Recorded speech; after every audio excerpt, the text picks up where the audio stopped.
Good morning, good afternoon, good evening, depending upon when you are tuning in. Welcome to Run It Back, episode number 84.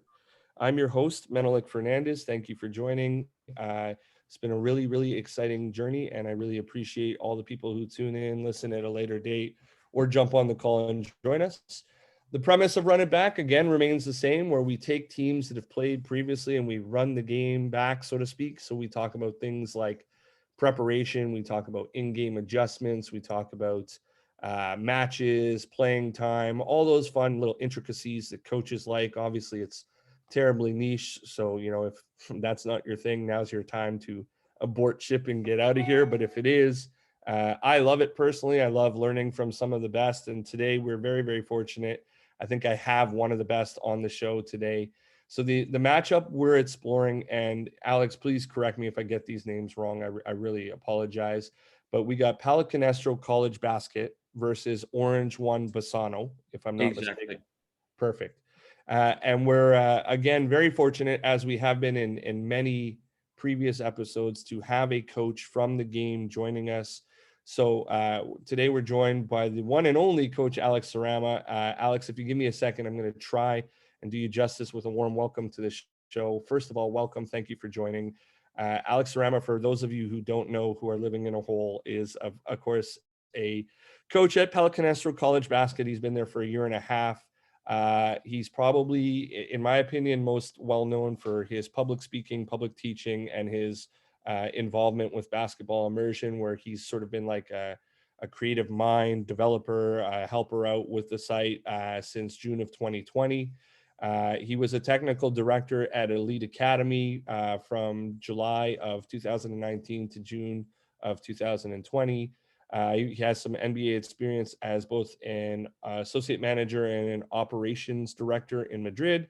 And he worked for a club called the Golden Hawks for 5 years as the managing director. Alex, welcome. It's a real sincere pleasure to have you jump on. I've been a fan of your work for quite some time, I'm not ashamed to say. So I'm happy to have you here. Welcome to Run It Back. Thank you so much, Menelik. You certainly did more than enough justice with that introduction, but it's a pleasure to be here. So thank you.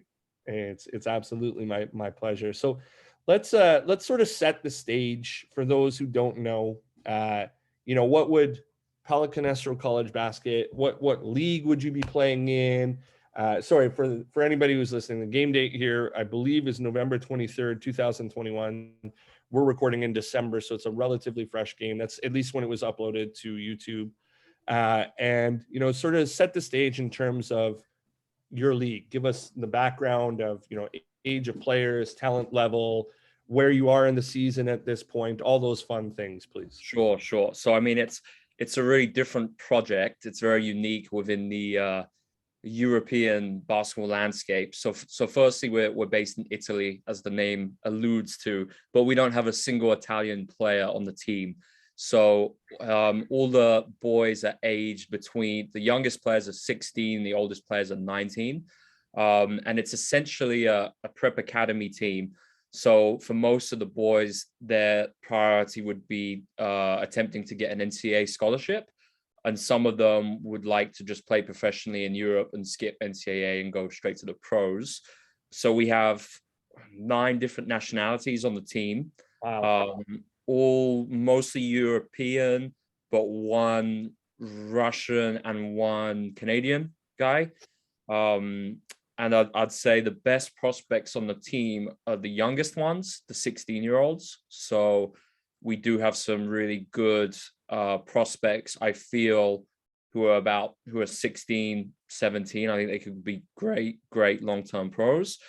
We don't play in a league, so to speak, because in Europe, each country, there's a limit of foreigners you can play with. And obviously the whole team is foreign. So we basically arrange our own games and play tournaments. So this is actually the last tournament we did before the Christmas break. And this was from a game against another Italian club in Romania. So this is the game from there. And yeah, that's kind of the context for the team. So I would imagine that making sure your games are recorded and maintaining relationships with coaching around the world so that you can disseminate your players to everybody, and Obviously being proactive in terms of scheduling tournaments, games, all that, because you're an independent, are all very important at the level that you're coaching at right now. Exactly. I'd say it's quite challenging though, because I mean, obviously in the US, teams are very geared up to having prep academies. In Europe, not at all. Right. So it's like trying to arrange games and stuff. It can be a challenge, but I'm sure it'll get easier, especially post-COVID. It's interesting. I know this is a tangent, but being one of the originators of this kind of thought, of this kind of model, what made you think to implement it over there?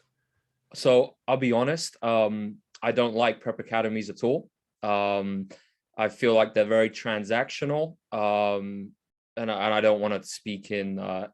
We use sweeping generalistic remarks here because, of course, there are exceptions to everything, and there will be some great coaches, I'm sure, doing some great things. But I'm taking kind of if you look at the average prep academy, I feel like it's a lot more playing games than training. So we flipped that. So, and also when I looked at kind of the European basketball landscape, I don't believe in how European clubs structure their development. There's a lot of talk about, oh, European basketball is so good.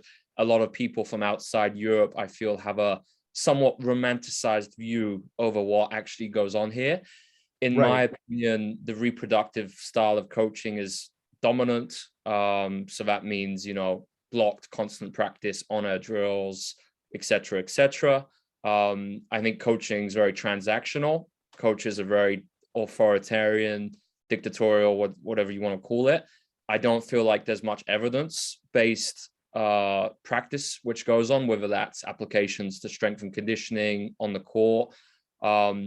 So really, I wanted to do something completely different with this project and show it off to the basketball world. So I'm hoping that through doing this, it's going to make a difference and just try and impact coaches wherever they are in the world and show that there's a different way to work with young players, and really just share a lot of the things that I'm researching and applying with the boys, and just show that off and get people's thoughts to build on the program, and just constantly be in a work in progress to make it the best that we can possibly make it.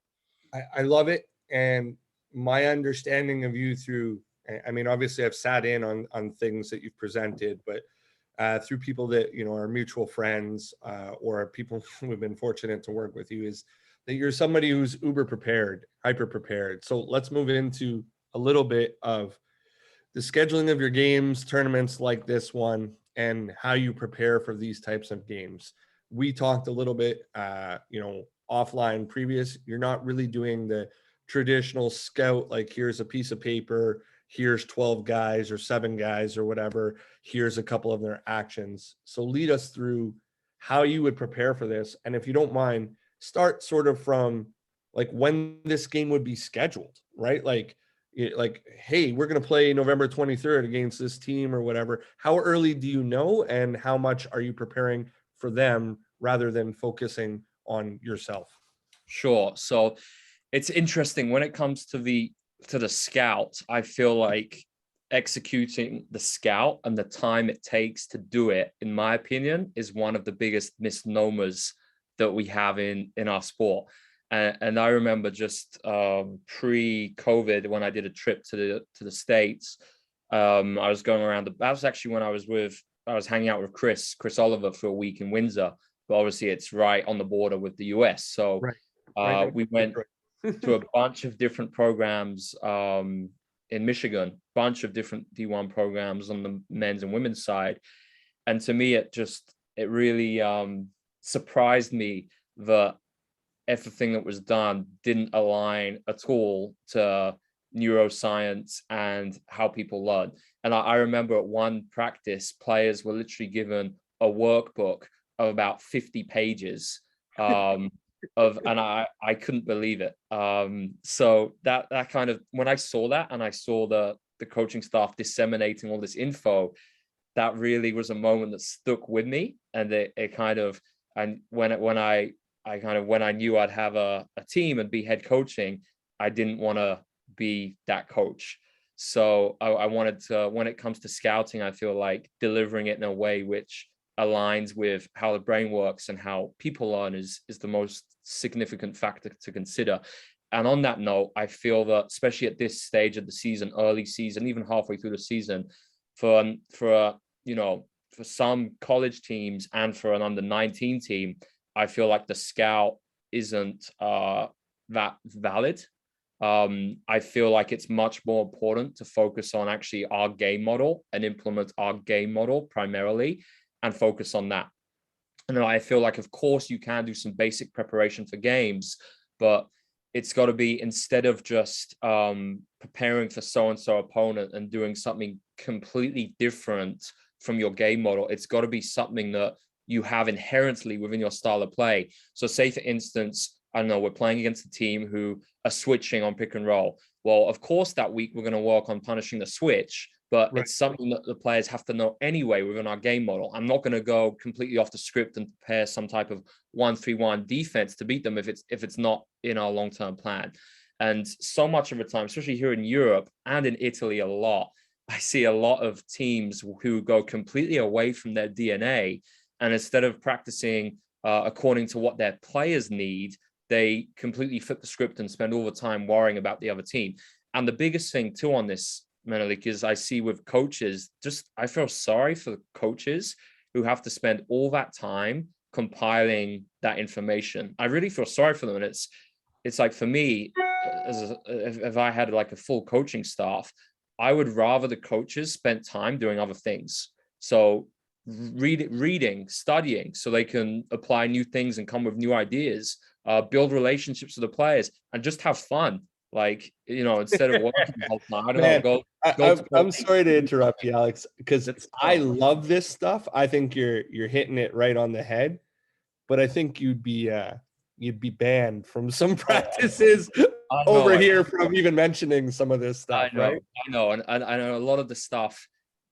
Some people consider me a little bit radical, you could say, but I mean, it's just really, and it's not an opinion. There's evidence which exists out there on this stuff, and the working memory, which is the portion of the brain which retains information, is simply very, very, very small.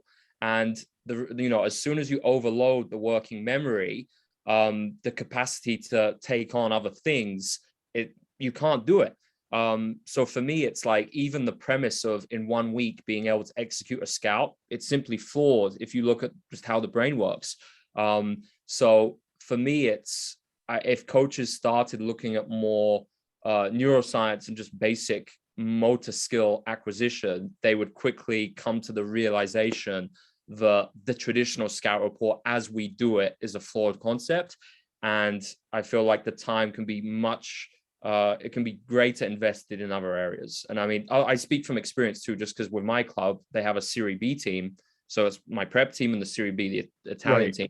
And the coaches, like, their whole lives are spent on scouting. And I feel really sorry for them, because there are other things that they need to know as young coaches, which they're simply never going to learn. And I'm calling it the trap of the season, because I'm seeing coaches now mid-season get so caught up in this trap of the season that they can't actually keep their head above water and keep learning, keep doing other things, which are more important for their long-term growth than just preparing these games in a fashion which isn't even, that useful. So I love it. Mike, you want me to throw that in? So Mike the Cracker just threw in the chat. Same thing with pros. Do you think it's still applicable? Say, like, no to limited scouting as well at that level? Do you think that also fits at that level? So for pros, scouting would be critical. Obviously, the context I just gave was under 19 and some college teams. Right. I'd say especially college teams early season, when especially if you're introducing a game model for the first time. For instance, this is the first year of my program. All the players are new, no returning players. So I'm using the working memory for the game model, not for scout reports. Right. Now for pros, I think, same thing. First few games of the season, I want to be more focused on our game model, but the capacity to absorb information from a pro who I'd consider an expert versus a more novice player is very different. So they can simply withhold more, and also pros kind of expect it. So with pros, yes, absolutely, we need something. but it would be, again, something like, I'm trying to share my screen, but I just got to change. For some reason, it's asking me to change permissions. I have no idea why. I'm Well, going to show. let me go. All participants can share. You should now be able to. Okay, let me try it. While you're doing that, I don't know if you're Perfect. you're capable of doing two things at once while you're bringing this up.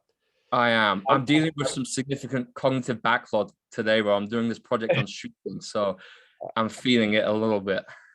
Here we are.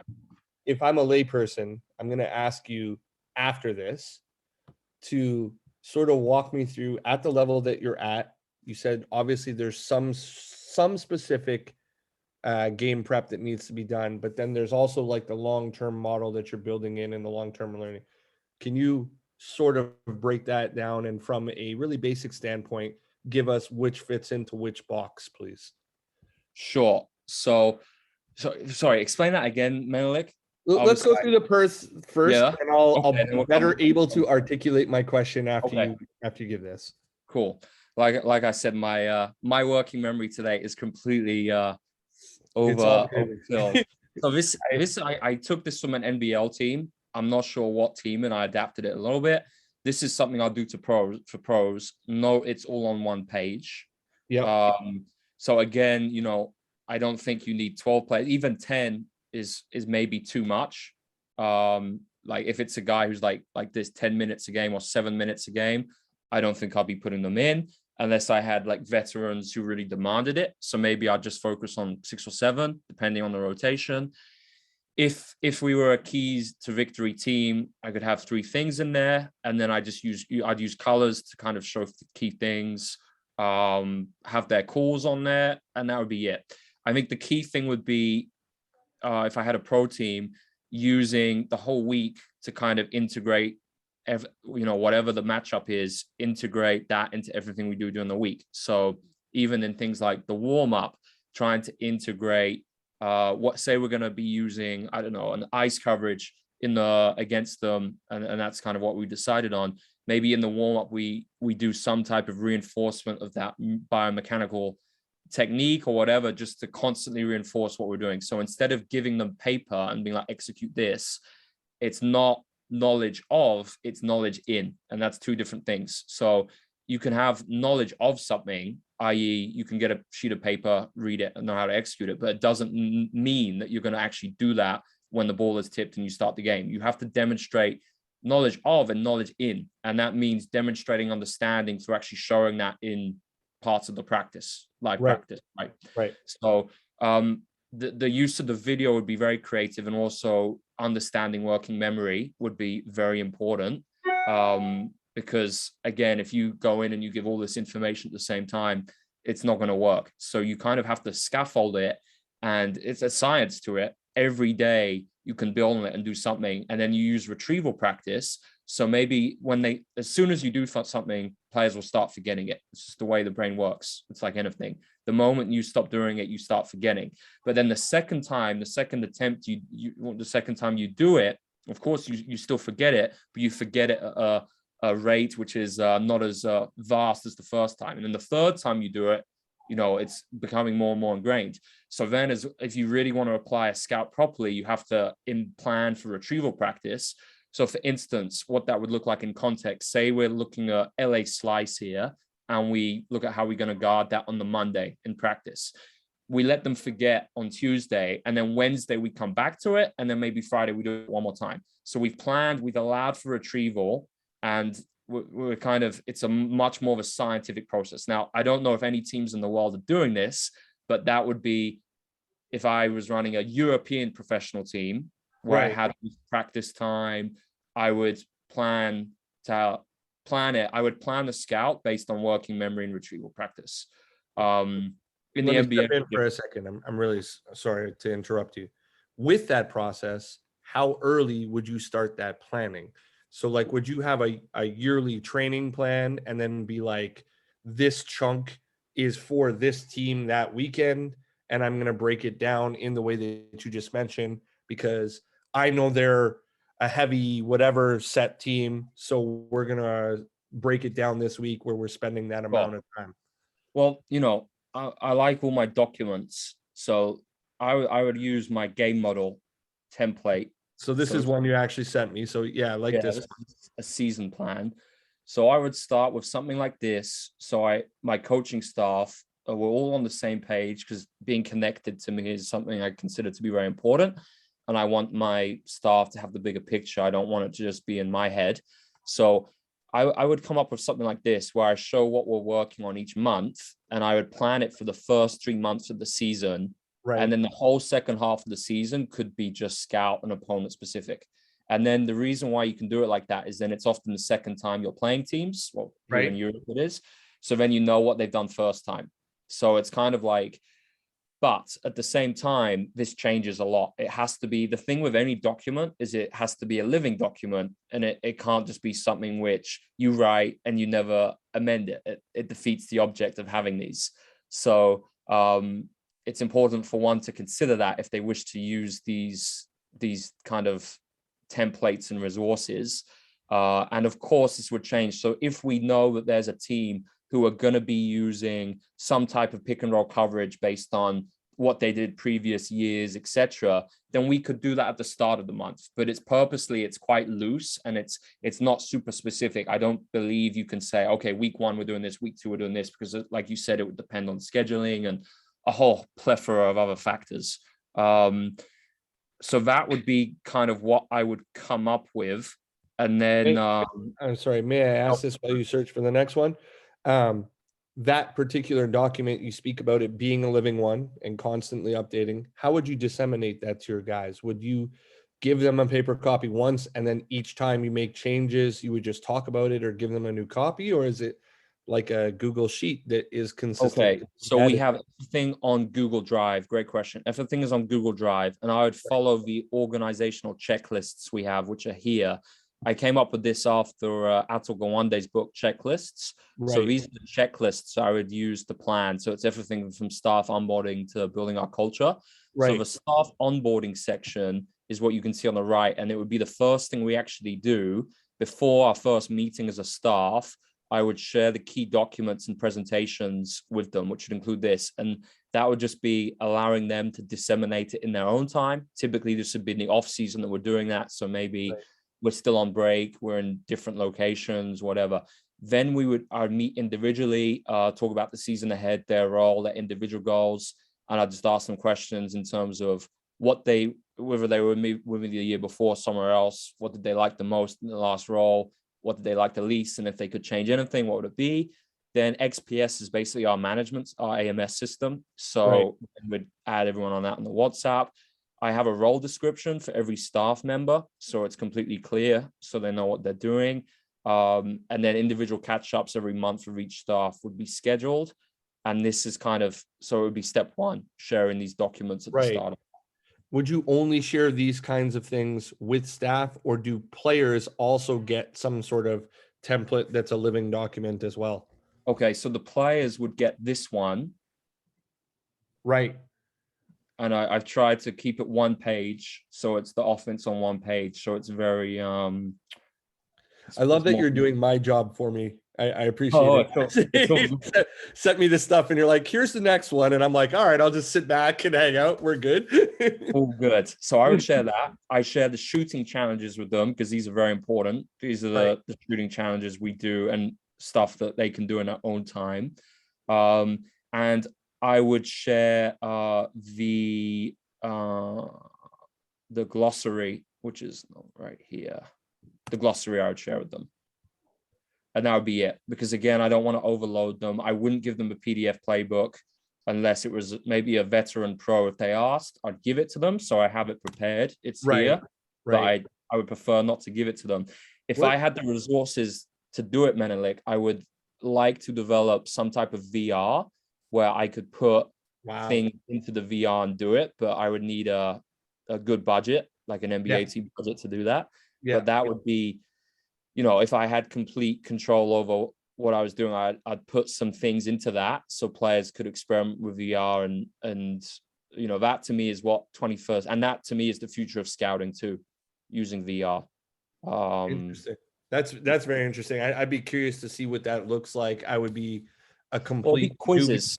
It would be quizzes and things like, for instance, I'm working on this, doing quizzes for our game model. So the game Right. model is everything I teach. So pick and roll is always a part of that. So you can see this is an example of a quiz. So I would do quizzes for the scout too. It's difficult with pros, because especially NBA guys, you can't. I had a conversation last week with an NBA coach about this, and you can't feel like you're tricking guys, right? And if you want to give this to a seasoned pro like LeBron, he's gonna be like, "What the fuck is this?" Yeah, exactly. For younger rookies, I think if you can figure out a way to do this in a way where they don't feel like you're trying to catch them out and they understand the value to it, I think it could serve a purpose. So this kind of leads me into the question that I was thinking of as you were talking about disseminating knowledge too, is what do you do to ensure that they are adhering to learning what you're actually giving them? Like, how do you follow up with them? Like, if you're dealing with a pro and you're going to give him a quiz, like you said, there might be a bit of, what the fuck is this? I don't do this anymore. I've achieved this level already and I don't need to be doing this kind of stuff. So what are you doing to, first of all, encourage adherence, but also sort of like make it more interactive that they want to be doing Sure. that? Well, I think it's, especially, let's say I took over a pro team tomorrow, regardless of where in the world it is, I couldn't do all of this because it's just too different and you'll lose the group. So I think you have to know kind of what you can do and what you can't do. And maybe what you do in the first year is like a scaled down version of this. And then the second year, if you have returning good players and they can really, they see the value to how we do things as a staff, they understand the difference to the traditional methods, then I think you have that buy-in and you can do more because you have those relationships developed. So I feel like it's, this is why coaching is the science and the art, because it's, you have to follow your gut feeling as to what it is you think you can introduce and what is too much, and you're going to lose the group or lose some players if you're trying to do all this stuff. And if you had multiple experiences in various clubs or pro teams around the world, would you think that, similar to what you talk about as a working document, would you think that your model overall would consistently be tailored to where you are? Yeah, I think I'd have something which would look like some of the things I've shared, but then obviously there'd be changes, because this is the thing, there's no cut and paste method with basketball. Right. And basketball develops in the unique socio-cultural landscape of each country. So for instance, what if you're doing something in Japan, it could be very different to doing something in Serbia, right? So it's a well-known fact. And I think too much of a time in basketball, coaches think they can do the exact same thing in another country, regardless of those socio-cultural constraints. And so I feel like it's very important for coaches to understand where they coach. Sorry, Mike. Sorry, Alex, I turned you off by accident. No problem. All good. So I know it sounds stupid, but each place I've been, I've read, like, I'm a history student, but I've tried to read like a very quick overview book on the history of each country and just understand key things and just understand there's actually a really good book called The Culture Map too, which describes all of this in far more succinct terms than I'm doing right now.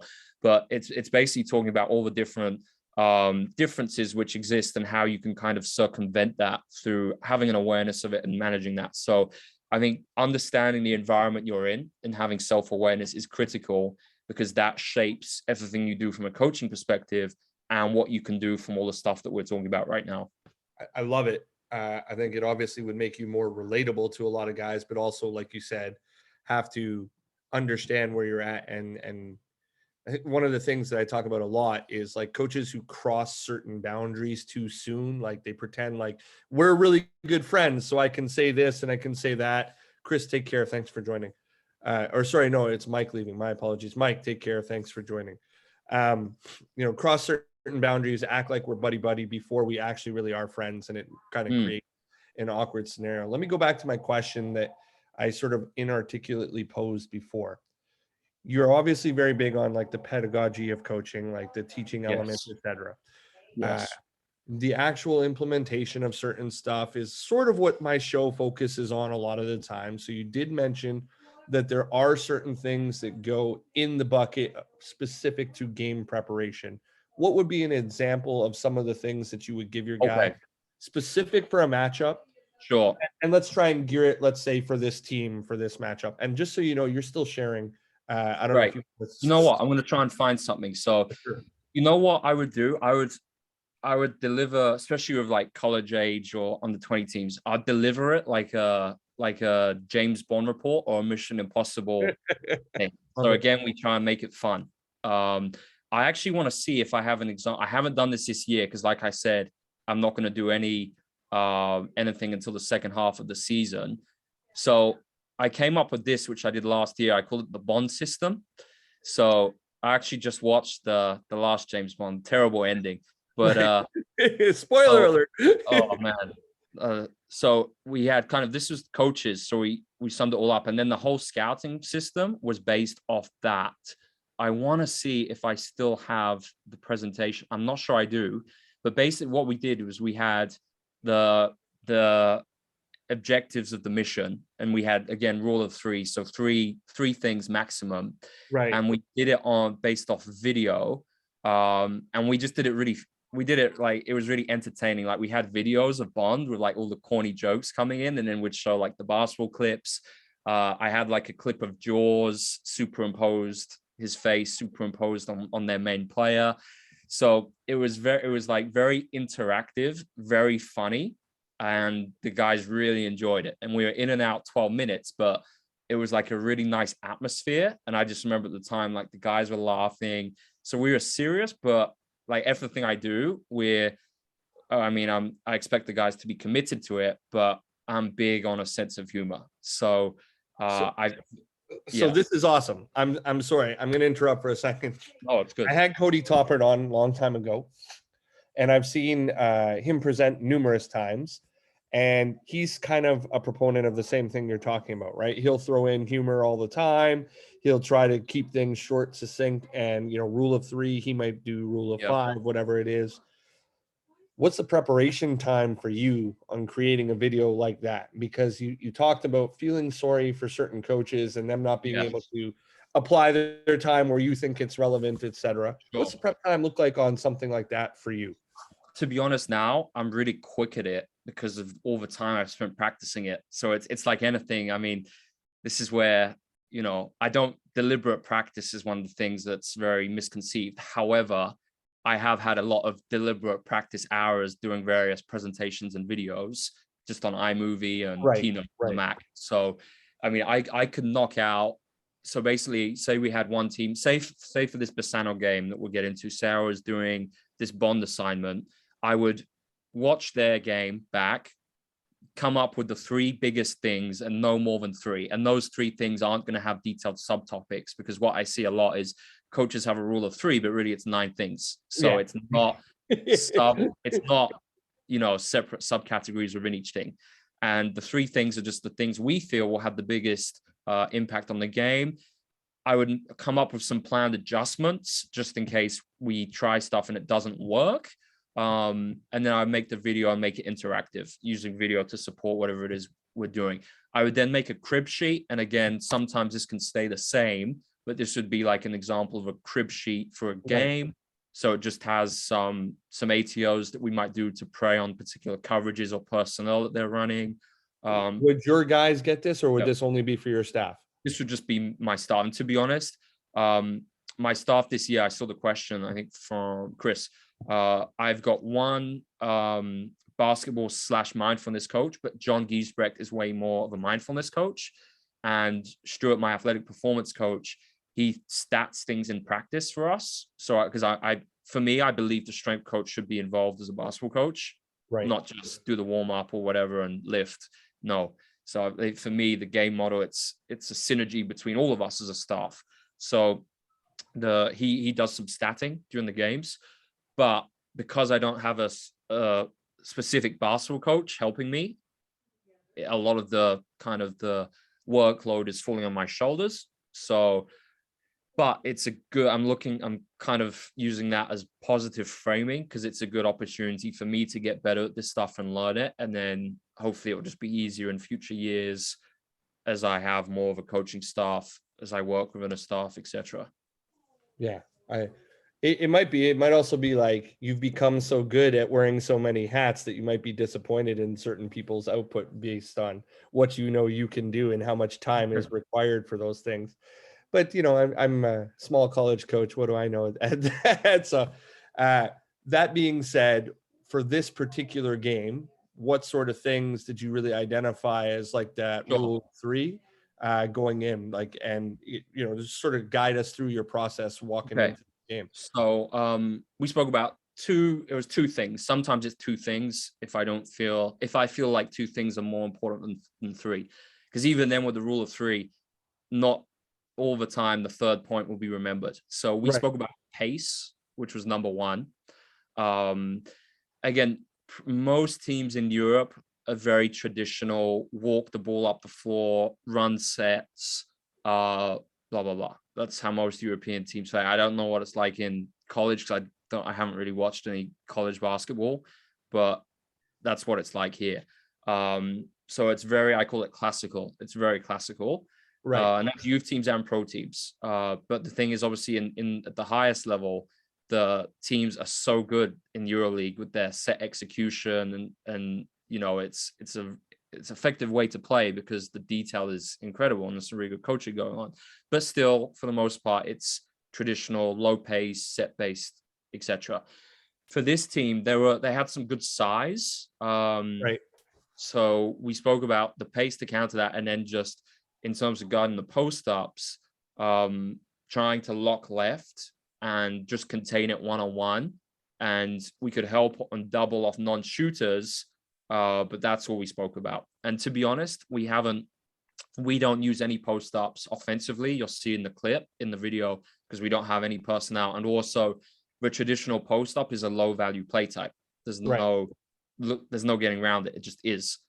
Despite the fact the post up is still adored by European coaches, Right. it's not what the data shows us. It doesn't, so for me, it doesn't make sense to do that. So we will get onto some post reactions when I get a big guy who's joining next week, but we're posting more, unless it's a super deep seal or it's a mismatch advantage, we're posting to pass, not posting to score.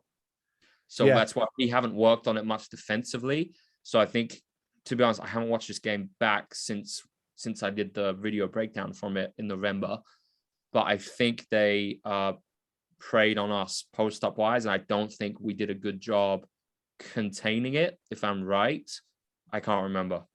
No, you guys were okay. They actually, in my opinion, shot low percentages. Okay. You sent me the one document with I can't find it within them right now. The types of shots you want versus yeah, absolutely. That's actually on a different one.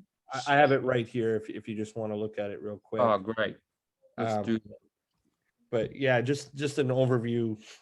I mean, I got some coaches here in Canada that argue with me daily about like it's funny because you've spoken in absolute a little bit of like it just isn't as good a shot. Like the science is in on it. I don't know what to tell you, but in terms of this kind of stuff, I get a lot of people debating with me all the time, and it doesn't mean that you're never going to shoot those kinds of shots like a post or a mid-range shot or whatever.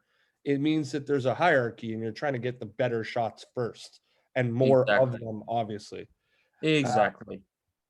So you've got your points. What would practice that week look like? And I often use this example when I ask coaches, like if there was a spectrum and at one end of the spectrum, you're a specialist in, a certain type of coverage or a certain type of defense or a certain type of offense.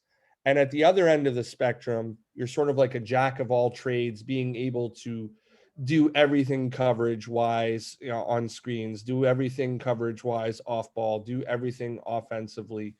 Where would you fall sort of on that spectrum, especially during the week leading into this game? So early season, keep it simple.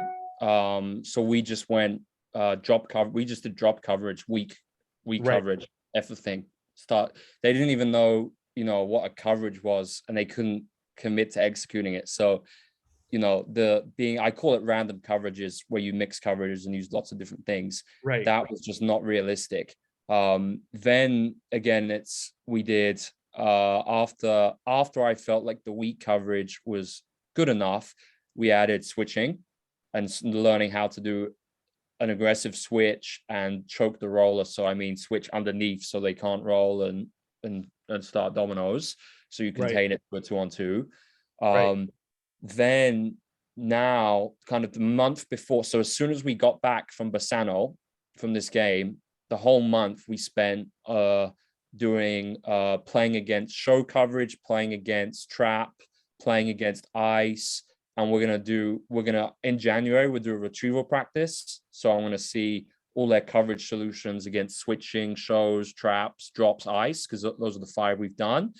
If it's good enough, it probably isn't gonna be, but after a week or 2, it probably will be. And then I'll introduce nexting and hot coverages, and then we've got a whole kind of mix of coverages we can use. So you're going pretty deep in the amount that you're doing. Yeah, I mean, of course, some of my players are young; they're 16, but we have 7 practices a week. Right. So the practice game ratio is high. Yeah. When I want to go back to something, when you said show, do you mean at the line of the screen, or like? So we talk about 3 types of show. Okay. It would be a low flat, right, a quick show, or a long show. So what would be the differentiator between a quick, like, would you be at the line of the screen like an up to touch, or would you be above, almost like a shock or a high head? Above. So a flat for us would be level with the pick, and if it's a quick or a long, it would be above. Long would typically be 2 steps. Quick would be 1. Got it. That's how we differentiate. But again, it's I'm big on dynamic system theory, constraint-led approach, CLA. So love it. I'm embedding that into everything we do offensively and defensively. So for instance, the coverages they choose, say we're gonna show, they can choose whether they do quick, long, or flat based on individual constraints. So for instance, if it's a really mobile big and they're smart enough to understand, maybe it's a player who's quite good turning, getting downhill, maybe the long show is going to be better than a flat. So again, this is making them smart. So it's eventually we will, with the random coverages, the hard thing is getting them to understand what your bases are. So you still have to have a base structure. Right. So basically we're going to do it based on spacing alignments. Right. So whether, like, for instance, if it's a shake pick and roll 2-sided head, then we can next it. Right. If it's an empty pick and roll, we are not going to be hard hedging if it's a wing pick and roll and they got the empty corner, because then they can just pop or use that empty corner. Right. So you have to understand how the coverages complement the spacing alignments and the personnel. So, and that's a long process. But for me, it's like, to begin with, I just want them to understand random coverages, and it's more for the offense, to be honest, than the defense. It's so that if I want to develop EuroLeague players, they have to know all these things, including playing against next, etc. Then defensively, we can refine it and kind of understand when to use each thing. And it's the same with the drop coverage, Menelik. So 3 types of drop. You got your up to touch, medium, and deep. Again, would be based on individual constraints. So for instance, my 7-foot guy who's joining next week, who's very rigid, quite immobile, he's probably going to want to be in a deep drop more, but then he's got to develop an awareness of, if the picker is, his matchup is a shooting threat, he can't, it's going to be harder to do that, because we're going to give up more dominoes, right? If they obviously pop or ghost it. So I want to jump in, because I love everything you're saying. I'm eating it up. I'm on board 100%. Like I said, there's a lot of coaches over here that would mentally turn off of this discussion. Sure. And what I would say is, or what I would ask is, you mentioned having a retrieval practice, and you mentioned the way that you would implement. Are you giving them constraints when they're going through this? Because it sounds like to me, a lot of this is player-led, learning different things. So how, if I'm correct, how are you giving feedback, and how are the choices being made outside of your base system, where they're like there's got to be a lot of room for error, basically, is what I'm getting at. And are you letting them do more of the error detection, or are you, like, every play, you were at a long show and you needed to be more of Sure. the, yeah. Yeah, so I think What? the feedback is a key part. I mean, feedback is one of the key task constraints, really, and how that feedback is given, and if it's even given at all. Um, I would say it's at the stage now where the guys give most of the feedback to each other as opposed to me. The Right. challenge has actually been the tone of the feedback, and we basically had some guys join who are brand new, a pair of twins from the Netherlands. They're Right. really young. They're the youngest guys on the team. They've got NBA athleticism. It's insane. But right now, in terms of their skill proficiency, it's naturally, because they've never had any coaching or anything, it's low. But they find it difficult to take the feedback, because and a lot of some of the other guys on the team, they're attaching the feedback. They're kind of looking at it as criticism and taking it personally. Right. And it's feedback. We have to speak about how when you give feedback, you're not attacking the person. You have to kind of disassociate that from the feedback you're being given. And we also did speak at tone of feedback, and then in terms of how you can have a breakdown or a build-up conversation, we call it, how you can do that in a good way where you can keep your teammate on your side, because it was happening a lot where the tone of the feedback, guys were getting frustrated because obviously the whole practice we're playing, right? So it's all some type of 2-on-2, 3-on-3, 5-on-5, whatever, and we're competing. So the guys naturally get frustrated, and I'd say there is quite an ability mix between my best prospects and guys who need more time and who learn at a slower rate. You're very diplomatic in the way you describe these guys. Love it. Yeah, no. But I think I look at every kid as having potential, and I really do think that, and I'd rather think that way. And then if they do something through their behavior which doesn't warrant that potential, okay, then I'll change my perspective. But I want to give them all a chance unless they show otherwise, right?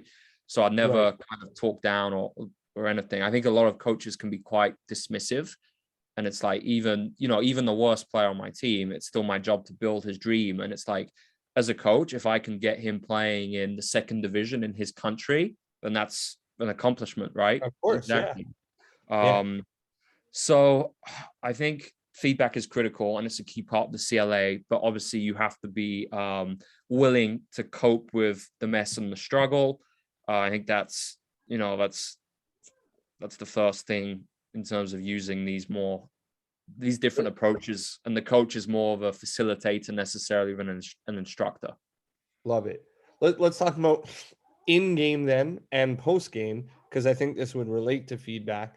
When you're in-game, you mentioned, you had your strength coach charting some things. What are you charting? You also mentioned, you had some, like I call them audibles, but like some game plan, secondary plans, like, if we're going away from this, then I'm going to do this. So what are you looking for to move into those audibles, so to speak? Sure. And what are you looking at, let's say, on like a box score, et cetera, all those kinds of things? Okay. So firstly, in terms of statting, it will depend on what we feel we need to emphasize the most within our game model or for that team. So we're not going to have a stat sheet which is the same for the whole season like a lot of teams do. It's really going to be it's going to vary and be based on whatever it is we're emphasizing for that particular week or that game.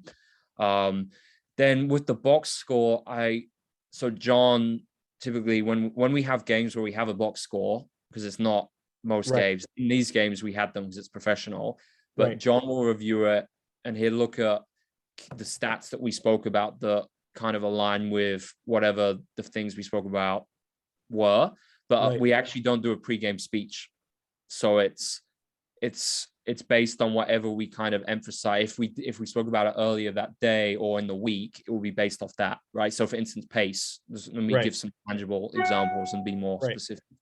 Pace would be, We can measure pace with bolts. That's one way we can measure it. So a bolt is a lag-free reaction where you run the floor with the pace of Usain Bolt. That's a bolt. Comes from Russ McMains. Okay, gotcha. So say I our was wondering why target, he appeared on that document you gave me. yeah. So say our target is 30 bolts. That's our KPI, our key performance indicator. If we hit 30, we know we've done a good job with our pace, right? And you can have it like a team competition, and the guys can get really into it. So it could be like, you can set like an all-time record. You can do fun stuff like that. Love it. Could do a number of clapbacks you score. So a clapback is when you get a score within 6 seconds of the other team scoring on you. So maybe you try and get 5 clapbacks, right? So you have to reverse engineer it and identify your KPIs based on what it is. But there's a lot of evidence as to the power of statting stuff, because it gives guys tangible feedback. So they will know what we are statting, and then we can use that, obviously quickly talk about it in timeouts. But it has to be specific, man. Like if it's general, which is what I see a lot of coaches do, where it's like, oh guys, we've had 20 turnovers. What are we doing? What are you doing? It's not conducive. So it's it has not to be actionable. I like Yeah. if I say that and it's like, we need to fix this, it's like, all right, well, how? Exactly. Like, Exactly. Love it. I can't remember the last question.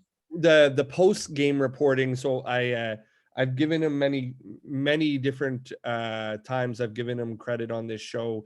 Enrico Cufor was one of the first people I knew that was doing this, where he's actually comparing what he gave as like a scout to a post game report that he's going to do, where he's just rewatched the game or whatever and said, like, you know, this actually was actionable, or this was this was stupid. It had nothing to do in terms of the game, so I'm going to omit that from a future scout. Or this was a KPI, as you mentioned, and maybe it was off base. It shouldn't have been a KPI for this game because it wasn't relevant. Do you do anything that's like a post-game report where you evaluate yourself and how effective what you've given the guys was? Sure. Of course, he has a document. I love it. Of course. So this is the post-game review. If you have time, you can do hot and cold. So hot would be immediately within an hour of the game finishing. So if we were doing scout reports here, I'd have execution of the scout, but we're not at the stage where we're doing that with my team. Right. So these would be kind of the key things within our game model that we've identified. Right. And maybe there are 3 things which are even more important, but we'd give it a number from 1 to 5, based on how we did. And we've got 4 things which are individual. So emotional control, I am big on, because here in Europe, there's a lot of hands in the air, raised voices. Right. So I'm big on the emotional control and body language. I'm a big believer in positivity. Then we have specific versus general feedback.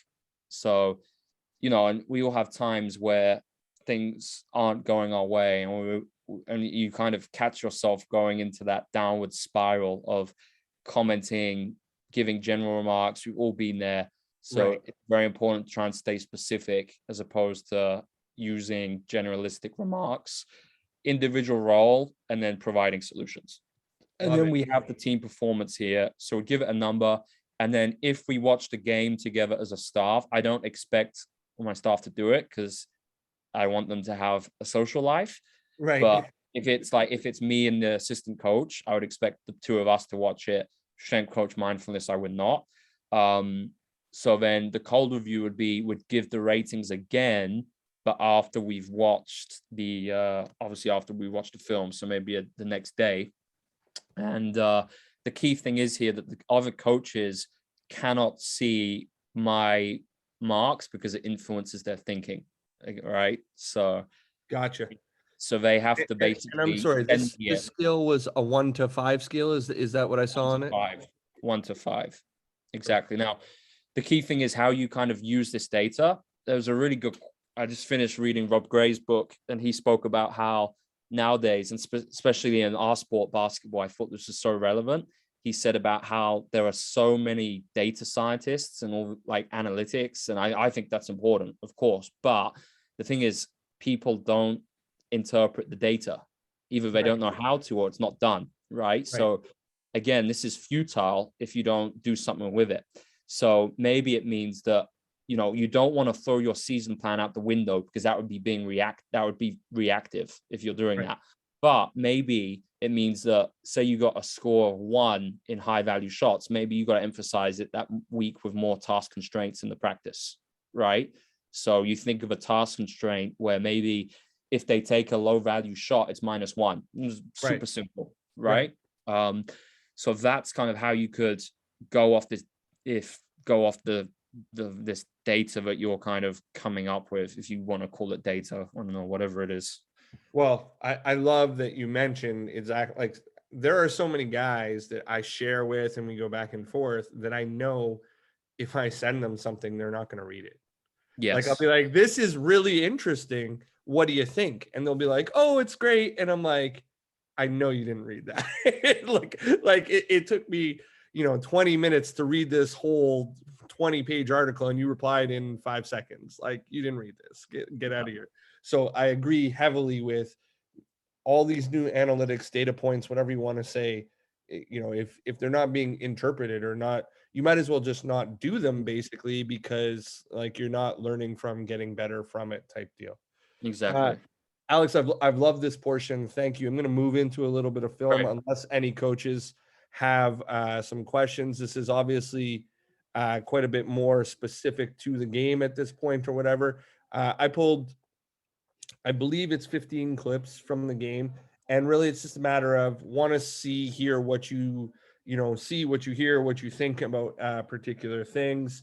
And like I said, I'll play each clip 2 to 3 times. I'll fumble through a description for people who are listening via like a podcast app or something. And then it's all yours. Just kind of tell me. The first one is just the first play of the game. It is a reverse and a flip back action. And then you guys sort of move into like a 5-out sort of like formation. There's an up screen in the offensive left side. You drive from the top and kind of shoots semi-contested at the rim. Tell me what you see. Tell me what you're looking to establish. What do you think of execution? All that fun stuff. Absolutely. So this is poorly executed, and you can see here this is actually just something we drew very quickly. So this is basically inverted. I guess you can call it delay or mash, but we run a lot of pistol with a get on the wing followed by a flare. That's our base version of Right. pistol. They Right. can go off script from that, and we encourage that, but that's our base. So we just flipped it up, kind of running the get in the middle and in the flare. I guess it becomes a delay. Obviously, timing the flare screen is late here, which is the reason for the action not being successful. So you can just play it a little bit as we go. So you can see here, we talk about timing. It's the actions have to, Messina talks about, it's got to be like, well, I say it's got to be like music. Messina talks about how the actions have to overweave. It can't be one action stops, the next one starts. So you can Right. see the get or the flip, like you called it, it's And stop. stop. And now, right, we've got nothing playing. It's a record break. So that's why that didn't work. I think he might try to touch screen it, which is one of our coverage solutions against the switch. But it's too late anyway, and I don't even know how they got it because it's so, let's see.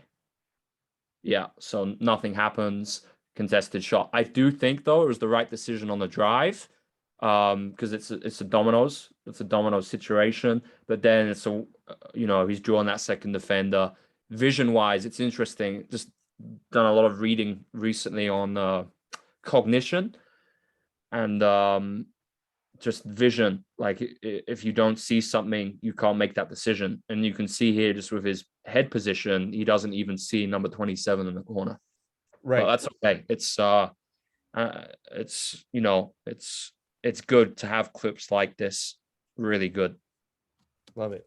The next one is their first play. What do you think they're trying to establish? Basically, how do you defend, etc. Were sort of my notes for anybody who's listening. They come down, they sort of slow it, and then there's like it looks like it's supposed to be a stagger away, but it almost turns Yeah. into like a turnout angle because he catches, wide slot early wing, and then bit of a pause, and then there's a second stagger moving towards the angle, moving to the hard wing. It's a catch. There's a bit of a closeout. He attacks middle, gets nothing, throws it back up top. I think they're into play after play stuff here. He shoots a contested shot. What do you think about the way you defended it? What do you think about what they're trying to establish? Do you make any adjustments like, hey, we're trying to go at this player, any of that stuff? I think this for me is the, I think I want to be careful how I say this. This is the problem with when we teach sets. And I mean, my team, I've learned so much this season, so much, and I made some bad mistakes, but I am happy with our style of play overall. Right. And I feel like when you go and you're just teaching these sets and you're not focusing on reads and coherent coverage solutions, and you don't have any type of trigger which you can flow into if you're neutralized, this is kind of the end result. Right. So, and this is kind of why I'm trying to do something very different style of play wise, because I think that by playing conceptual offense using triggers, it's just it's more fun for the players and they just learn more, and it's more conducive for them if they want to become pros or play in CAA. And the thing is, I hope that's okay what I said. No, it's great. Yeah. I think I hate to sound like a jerk, but I don't think everyone will fully understand everything in what you just said, especially people who aren't really like involved in the game. But I actually think that there's a lot of people that are involved in the game that would also not fully understand what you're saying. And what I mean by that is I have to be less guarded than you in terms of what I say, because currently not with a school and this is my show, so I don't really care. But at the end of the day, a lot of people can't teach a conceptual offense, in my opinion, because they don't understand the triggers, or there's a lot of this. To me is, if I'm not mistaken, I think this is the 60 series. So it's a stagger away and then a stagger on the baseline, basically. And like you said, completely neutralized. There is a strange coverage solution that is presented. Yeah. They bring the ball back up top. They don't recognize any advantages once it's there. Look at the spacing too. Yeah, and there's mistakes all over the place. But the reason that I say what I say about not being able to teach conceptual is that I find, especially at youth levels, right up into college, I've not had the good fortune of coaching pro other than a couple of tournaments or whatever, but right up to the college level, you get a lot of coaches who are just rock and rolling what they did when they played. Yeah, totally. So if they spent 20 minutes in practice doing 3-man weaves and variations of that, which is the drill that we attack all the time or whatever, they're just going to repeat what they know, as opposed to actually sit down, spend the time. Exactly. Why would you run this stagger away, stagger baseline? Yes. Who is the person that you're trying to get to do what? Who is the person that you're trying to attack? Those kinds of questions. Totally. And this is why I have a big problem with 5-on-0 for that reason. And it's, I'll be honest, the reason why, and of course, I have a lot of friends in the NCAA, but the reason why I don't watch NCAA basketball is because obviously a lot of sets are run to get to the end point of the set and not to create an advantage any moment within the set. And you could have an advantage, before even the first action, there could be an advantage. And off that stagger alone, you can see they're just running it as a pattern. He's not even looking at the defender. If you look at his eyes, come back to that point on vision, which I spoke about. It's really interesting now, because since I read that book, it wasn't a book, it was a paper. It's actually this one. It's really, really good. One sec. I'm not going to share my screen, but I'll give it to you in case it's of interest. If anybody's listening, I'll put it in the description as well. It's also with a link to some of Alex's stuff. It's by Duarte Arajo, who's a leader in this. It's Ecological Approaches to Cognition and Action in Sport. And it's just like, now every time, a lot of the time when I'm actually watching video and there's a mistake, Menelik, it's like I'm actually looking at their eyes and their head, and it's because they didn't have vision. So it's like, here, look, he's not even looking. So how can you apply a coverage solution if you're not looking? You can't. That's interesting, because a lot of the time, offensively specifically, and I'm sorry, I acknowledge there's a question in the chat. I'll get to that in a second. But a lot of the time, one of my points of feedback is, did you even see this? Like, it's a question of what, like, can you see that peripherally? Do you know that that's happening? Or are you just kind of going through the pattern of what you're, you know, like what you do when you play runs or whatever, that kind of thing. And Exactly. I'd be surprised how often like truthful players will be like, no, I didn't even remotely see that. Yeah, exactly. So, I mean, overall, do you feel you defended this pretty well in terms of the action? Obviously, they don't get what they want, but yeah, I think it's okay. I think more ball pressure would be nice. So you can see we need more ball pressure, and it's not a good closeout. Actually, Louis, the biggest thing that player struggles with is his lateral movement speed, and we've actually done tests, and it's actually he finds it very difficult just to move in the lateral plane. Right. And you can see that, but it's again, you have to have an understanding of individual constraints because he's working on it. It's in his PDP, so things like that we know. I'm sorry, I'm just reading a message that Chris sent me. Apologies. Oh, we'll get back into this, and the next one is one that I really liked by your team.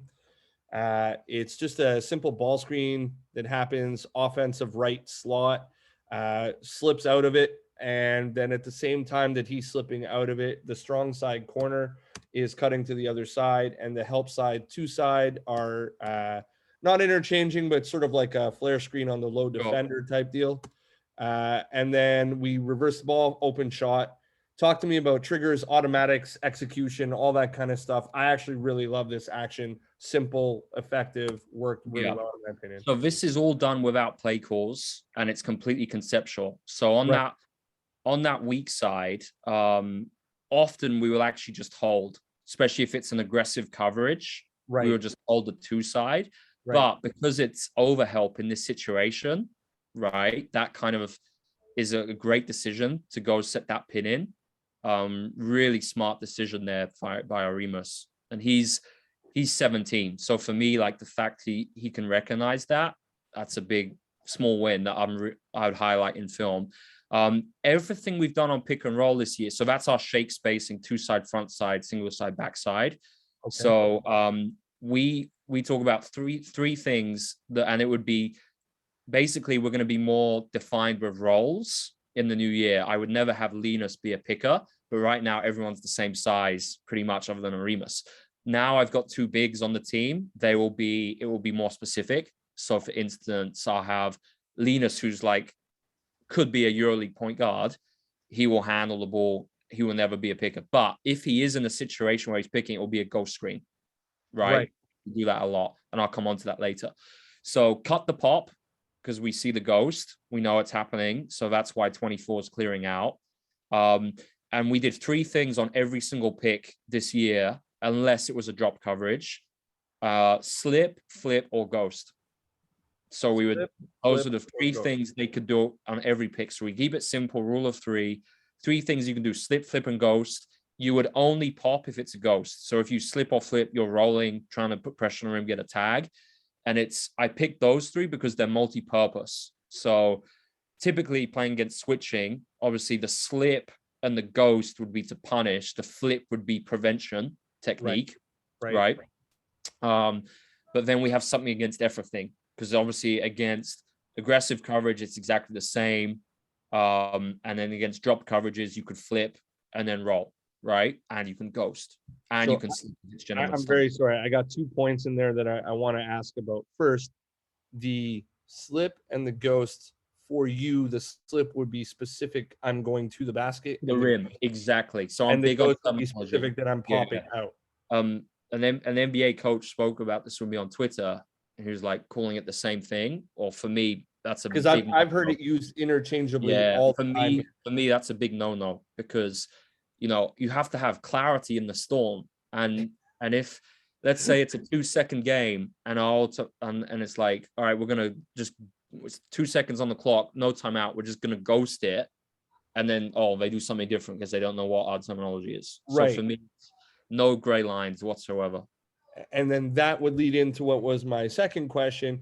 You mentioned a whole bunch of coverage solutions and what you were describing now, and a couple of automatics, like when he knew Sure. that 4 was going to ghost out. 24 cleared that Can corner right away. I share my screen for a second? Absolutely. I was going to just ask basically, do you provide your guys like a flow chart of here are all these coverage solutions? We do. This is what they get. Perfect. So this is a little small for me. I don't know if you I could. know, sorry, it's small. Okay. So we got to choose if we are inviting the coverage, distorting or preventing or avoiding, right? You're perfect right at that last one, right there. Yeah. Yeah, perfect. Thank you. Right.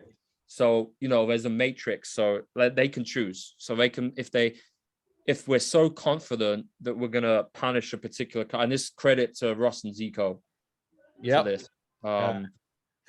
Amazing. I gotta get those guys on. I've hit them up a couple times actually, but I definitely have to get them on.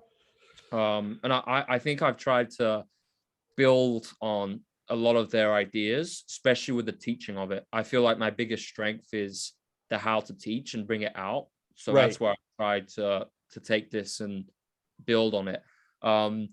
So we've got invite and we've got avoid. Obviously, we never want to be in an avoid situation, but there may be situations where we are. Okay. And then these are kind of the key terms. And then we have all our coverage solutions color coded.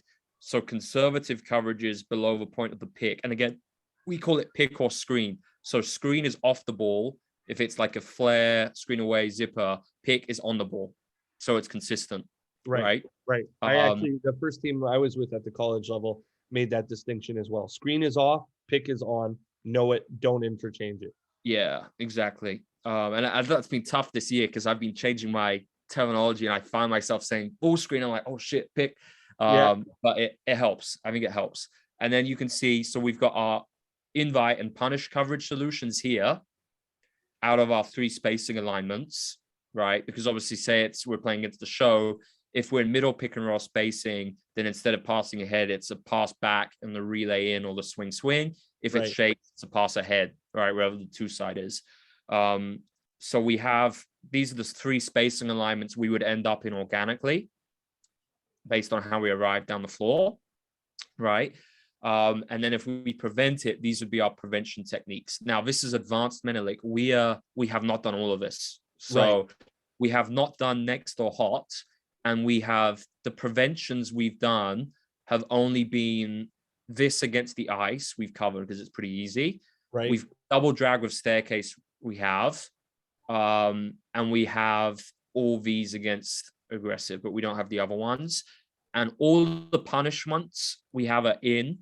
I don't think we're performing them consistently. So with some good, well-planned retrieval practice, I like to think by the end of January, we will be consistent with everything other than the next. That will be the last one to put in. And I think the key thing is, this is where in my last situation, I learned a lot in the year I had in Belgium, and it was more learning from experience. And it was like, this is why you have to have complete synergy as a staff, and you have to have a game model. And if you have like a skills trainer or player development coach doing something completely different, it's impossible. Everything we do is in really specific context. So the guys have complete clarity. They understand when they will do things within the offense. The picture is so clear. And for instance, all the player development, I would never do like 1-on-0 ball handling. Their ball handling would be off a trigger. So for instance, play a reject 1-on-1, split it, play the player 1-on-2 using the split. It's all highly context, and that's how they get better. I'm not doing. Can you see my reaction up here? I see the emoji. Yeah. I love it. Player development is triggers. Like at the end of the day, when I see NBA rookies, they just don't know this stuff. They don't, right? And imagine if college players, imagine if NCAA players for 4 years could do this, or the amazing athletes you have in the States at prep, right? Oh my God, they would just perform at a whole different level. It would be crazy. They really, like, there's so many more pros than the amount of pros that we have, just simply by being able to handle that. We got a question in here, but just before I ask that, Chris, give me 1 second. I got a real quick technical question about what you're using to design that. The Pages. I do Pages, everything. Sometimes I use Canva, but mostly Pages. And the charting, the equivalent of what fast draw would be, what are you using there? XPS. And I like XPS because it's a good athlete management system. So we have everything on there. Like we do their sleep questionnaires, calculate training load. I can push notifications to them on their phone. It's good. And this does the charting of the plays that you're actually putting in those diagrams? Yeah, and it does animations too, which is why I prefer it to Fast Draw. Interesting. I've never even heard of this program, but I'll hit you up afterwards about that. Yeah, absolutely, man. Chris, you put in, do you offer a similar approach for the other side of the ball for this from the defensive perspective as well? Sure. So actually, this would cover both our offense and our defense, because really it's just with the defensive coverages, it's just, you just have to know what coverage we're in. So like I said, it's you start with your bases, and then for me, something like it becomes situational. So for me, I personally, my philosophy is you can't rely on your base coverages at a good level of basketball, because teams just will prey on it if they're well coached and they have skilled players, right? So you have to play random. So and I'm happy to be challenged on that for sure. Maybe that philosophy will change, but for me, I think being deceptive, it's like if you look at the offense, it's all about being deceptive, being unpredictable, having an answer for everything. Well, the same, if you want to do the same thing defensively, it's all about being deceptive and being divergent, being different. So how can you do that? Use random coverages. So for instance, maybe our base coverage is to ice if it's on the side. Maybe if it's a shake spacing, we will next. If it's a elbow pick and roll, we will show, whatever, right? So it's based on the spacing we're in. So those are our bases. But then maybe, if there's the dead ball, my players would have the free license to be like, all right, guys, next coverage, we need to do something different. We are going to blitz this. We're going to trap this next one aggressively for one coverage, for one possession, and then we're back to our base, right? So I want to challenge you on something about this. Sure. One of the greatest arguments against for what you're saying over here that I consistently hear is, yeah, but my guys can't do that, won't retain all of that, can't get organized, etc. And one of the counter arguments to that I've heard actually comes from Dave Smart, who I know you're familiar with, but he's like, how do you know? Like, how do you know if you haven't asked your guys, made them prove it? But like, yeah. What would you say to the argument of my guys just don't have the capacity to do what you're asking them to do? I would say exactly what Dave says. and this is the thing, coaches won't let players do things because they don't feel like they're smart enough or whatever. I don't know. And the reality is now, like a lot of the players, they're so, even like 16-year-olds like Linus, who's 16. Honest, I don't want to be critical, but he knows more than a lot of coaches, 16 years old. Yeah. And I let him articulate that. And, he has the license to hold and recreate in the practice. So hold and recreate, that's our classroom management. So it's like when we're doing a small study game, hold means stop, recreate the situation if we have something to talk about, right? And then typically go in with some questioning or whatever. So it's pick and roll. We didn't do a coverage solution. It was the wrong coverage. Be like, hold, recreate. Guys, what are you seeing here? Tell me about positioning of so-and-so. And he can leave that feedback. You'll let him. Yes. Wow. Yes. I like that. Like, so I talk about, like we mentioned feedback earlier. I talk about this a lot where like, if you are closer to being a very skilled performer, more feedback should be coming from you than from an external source. Exactly. And I think that just speeds up that learning cycle. Yeah, for sure it does. And also, man, like the thing is, like our practices now are so fast paced and their working memory has got bigger because I've given them created purposely situations where it gives them a chance to improve it and withhold the information. So if you're a traditional reproductive coach and you don't actually provide that opportunity, that affordance, then yes, they won't be able to do it. But if you give them the chance, then they can. And of course, then you can always take stuff away. So at least put something in so they've seen it defensively and offensively and they've taken a look at it. And of course you can take it back, but at least try to do it as opposed to being constrained and kind of constrained by myths and whatever. Do you film all of your practices? Yes, just on my iPhone, really simple. It's like I've got like an iPhone 8, so it's an old one, and just a eBay $10 tripod from China, and it There you go. films HD quality perfectly. And then the guys can watch practice back. I just put them all on Google Drive. I've heard Chris Oliver talk often about you have to be open to letting your practices get dirty or get messy, whatever you want to say. I would assume then you're quite open to letting practice get messy and let them sort of figure it out. Oh, for sure. We have some horrible practices where, and this is the thing, early in my career, I'd become a lot more despondent when those practices happened. And now I don't at all. Like I can switch off a lot easier and kind of use other things to distract myself. Right. So yeah. Love it. I'll move into the next clip here. Next one is just one of their sideline out of bounds. You talked about sort of what your process for preparation is and not really having their particular sets. Do you have something like this? Like, would you have seen it in film? And how do you feel about like how you guard it, basically? So for anybody who's listening, they have two on the strong side elbow. First guy curls around the two, second guy pops in behind. They space out, creating the double side with the inbounder on the offensive left side of the floor. And then their pick and roll, top pick and roll, center of the floor, rolling on the double side. Don't really get a clean shot out of it, but he makes a long two. So would you have something like this? How do you feel about how you guard it? Okay. If yeah, like all this like fluff, perfect. All right. All right. Elgin does a good job contesting, forcing a low value shot. Right. But this should have been a weak coverage. So it's actually a misalignment. Okay. So here, what we would teach is Elgin's got to be into the ball. So we call it, I think a lot of people nowadays call it canceling. We do as well.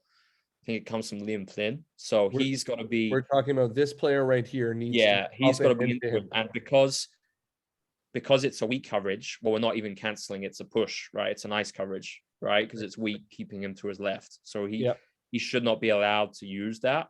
If it was strong and we were sending to him his right, that's when we would look to cancel, right? But he shouldn't even be in this situation. He should be in the weak. But having said that, missed alignments happen, so you have to play through it. So I'm happy that he canceled, got back in front, got a contest. We would say that's like an iPhone 6 shot. I love it. Meaning that like a lower model is a worse shot, and the fadeaway would be the cracked iPhone 4. Yeah. I had one of those, so I shouldn't be laughing. Long two, hits it, great. So this is just, in my opinion, just bad coverage. I pulled it up just because I noticed where you help from is a little bit different than what I would term your usual most important guy or your low man. I think I have two clips like this. Anybody listening, it's a left-handed drive from the offensive left side. There's two on the strong side of the ball. There's three on the help side.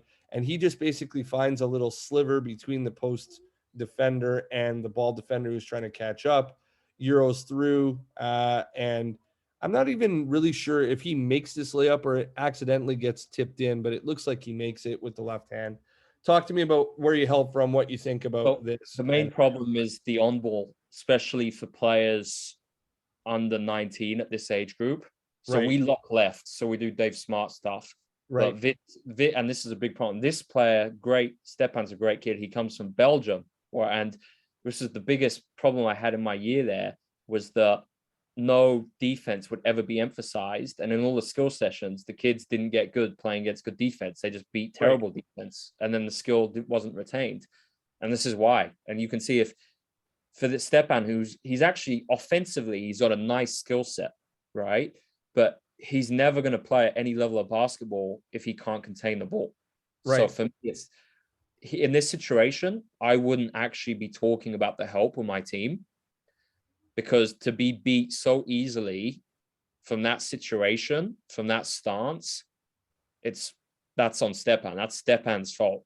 If it's a situation where we've tried hard to contain, we've tried to get a chest stop, maybe we're against a really speedy player, but we've made an effort, okay, that's when I'll talk about the help, right? But in this situation, especially at the youth age group, it's the on ball has to be there. And this was one of the clips Stepan got on his PDP, on his player development plan. Love it. So in an ideal world, because I would have guys who would be like, Coach, I am forcing left. He just got me with a quick step here.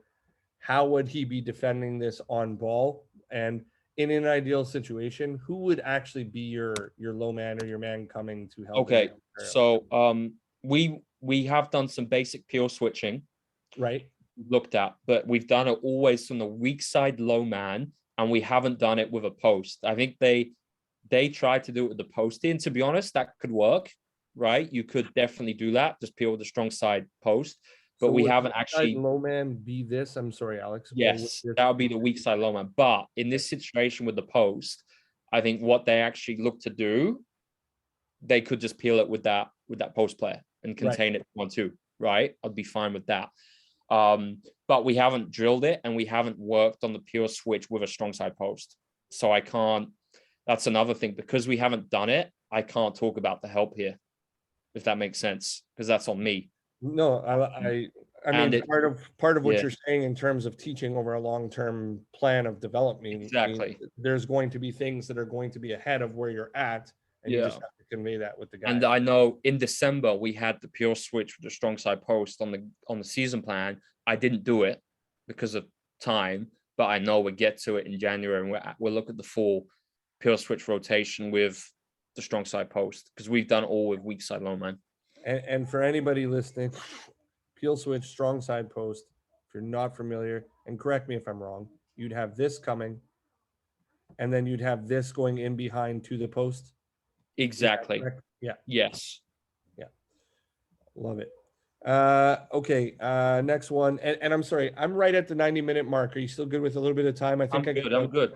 Awesome. Let's do it. We've got, this is an easy one. I ask this every week. It's becoming a staple on my show. Transition threes, yay or nay for you? And if yes, what do you have to do to be eligible to shoot that? Yays in capitals. Love it. So this is where, obviously, with our 5-out fill the trail, domino situation, boom. Right. Anyone can shoot it right now on my team. So we don't specify.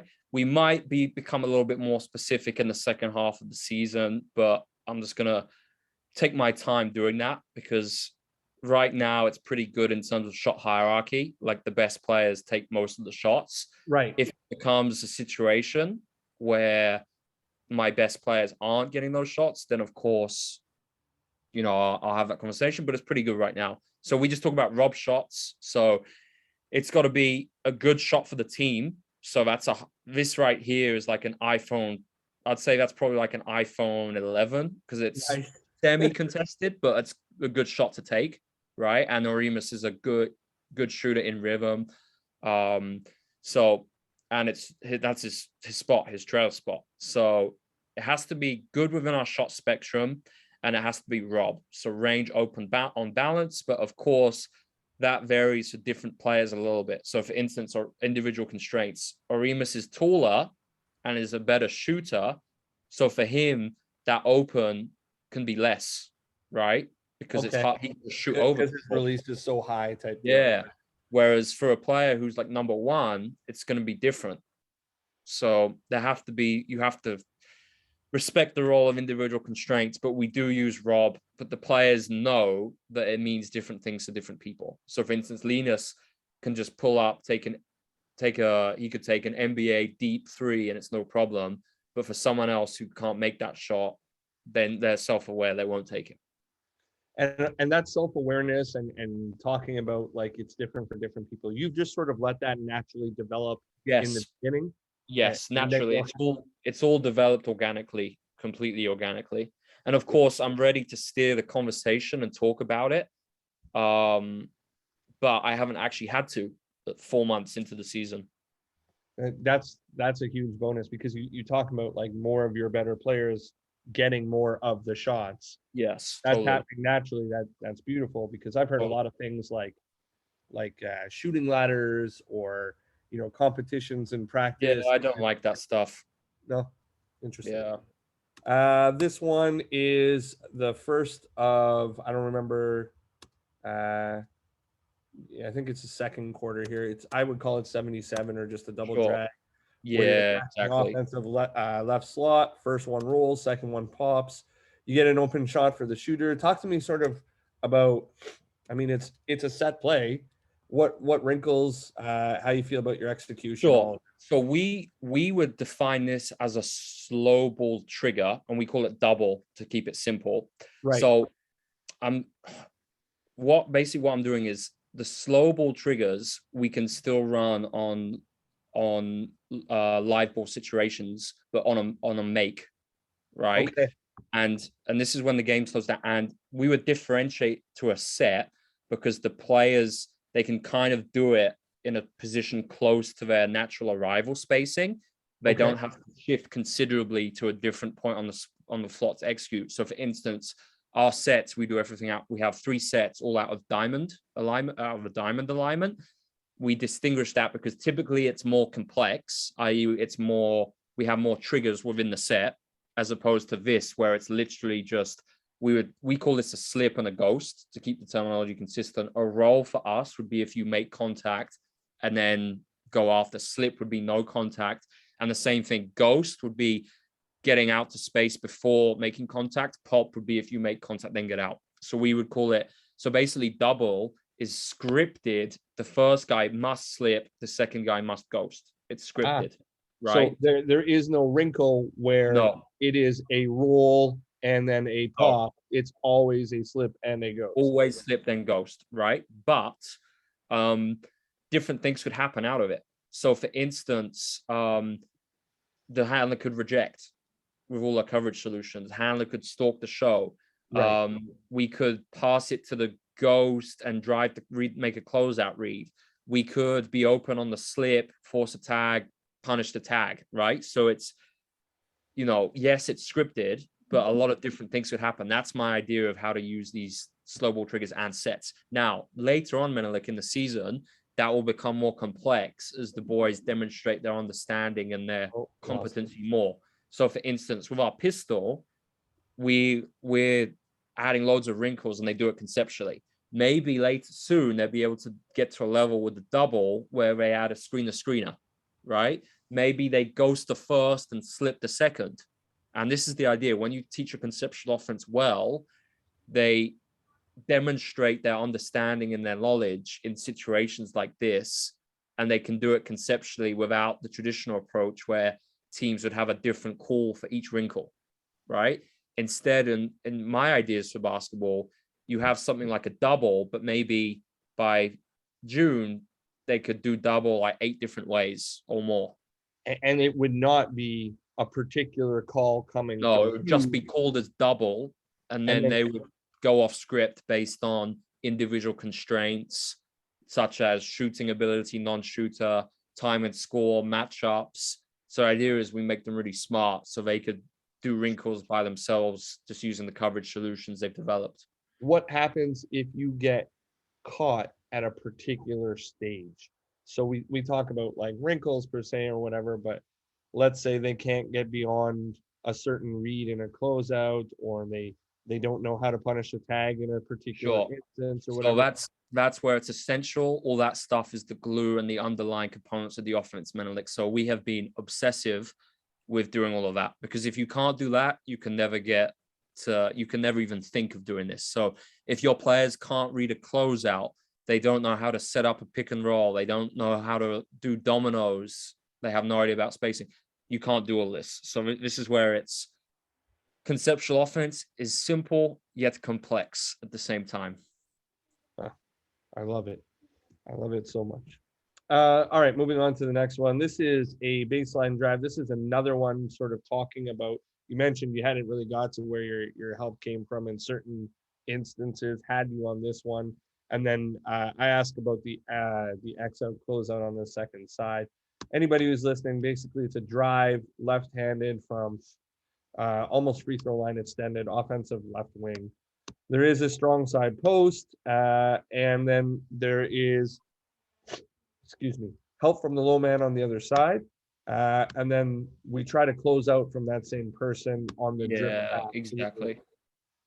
So they So make it, talk to me, obviously, again, I think the on-ball coverage is going to be mentioned, but talk to me about this clip. easiest thing here could just be peel switching strong side post, right? I know there's a size advantage, but he wasn't particularly skilled. Here in this situation, right, you could still low man switch this, no problem, right? So that would mean the low man 4 would absorb 37, the handler. Titus, either way, sorry, the high man right now, he has to be the take 2 defender.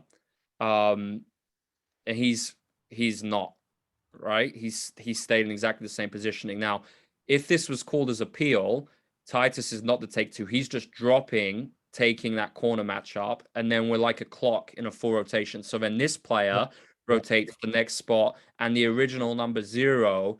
Now, as soon as he hears the peel, he's left his check, his job's done, and he's recovering here. And again, this fits in with our shot spectrum. Like I said, there is a if you peel early, obviously giving up a mid-range, but typically the peel switch timing will be, the way it works is that doesn't actually happen, right? Because it's not so early that situation arises. So we could have peel switched this perfectly, but we just didn't get that rotation with Titus dropping.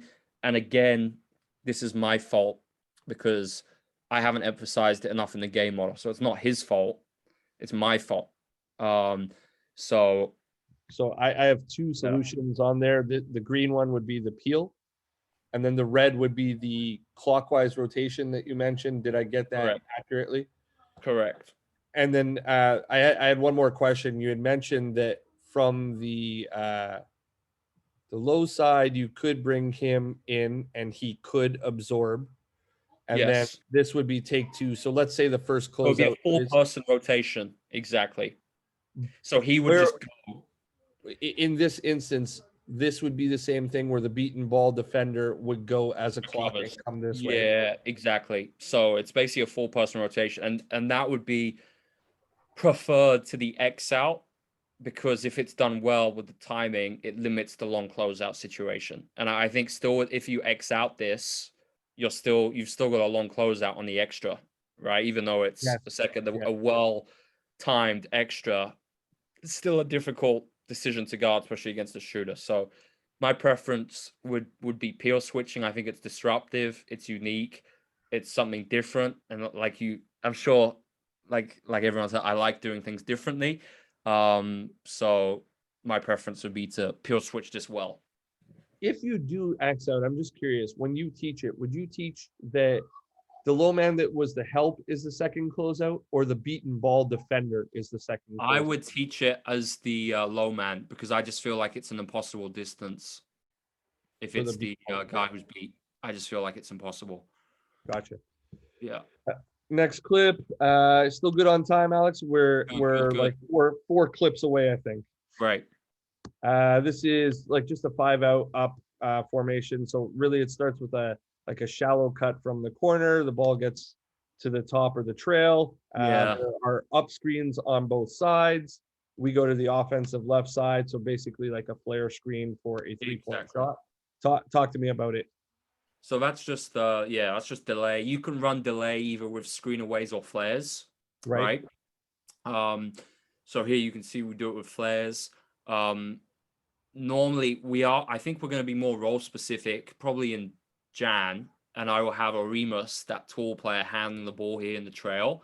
So I think that's good for his skill set. And for me, if like I've got a 7-foot 16-year-old coming in who's got a lot of potential. So for me, running delay is really nice because it's like all the decisions you see with like modern day NBA bigs, passing, handling a little bit, going into like pitches, gets, whatever.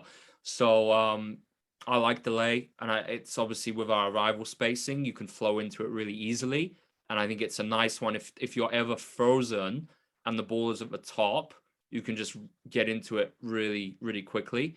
So Yeah, and I think I didn't even look at the defense there, but it seemed like we got a high value rob shot. So I just saw Hugo's question in the chat. I'll get to that in 1 second, Hugo. In terms of the defense there, it looks like it's just we're in a man and they're pretty typically aligned here, and then he tries to fight over top, and screen defender gets caught on the low side, not even making an effort going back to his own. Yeah. And normally Linus shot the ball ridiculously. Like before that, he was like 50% or 55% on his threes. So that's just fatigue, because he's an amazing shooter. Yeah. Hugo asks, what's your approach to attacking a zone conceptually? Do you stick with the same triggers? What kind of adjustment would you make to avoid over complicating things for your players? Hey, Hugo, great question. So we've only played zone once this year, and we found it difficult to keep the same conceptual flow. And what I noticed with the guys were just getting into 5 out, moving the ball, and not doing much. But the reason why is because I haven't practiced it, and we haven't done it. We haven't actually played against zone once in a practice. I know it sounds crazy, but in Europe, you hardly see zone. So it was actually the fact that team did it was really, really surprising, because in Europe, especially the youth level that we play at, it's all man. I would like to keep the same conceptual flow playing against zone, and I really believe we can do it if we practice it. So I feel like I'll be able to answer this question a little bit deeper, because I'm going to tackle this in January. Obviously, in terms of our transition stuff, obviously against any zone, have to emphasize that even more, especially the 2-side stuff, because that works so well against it.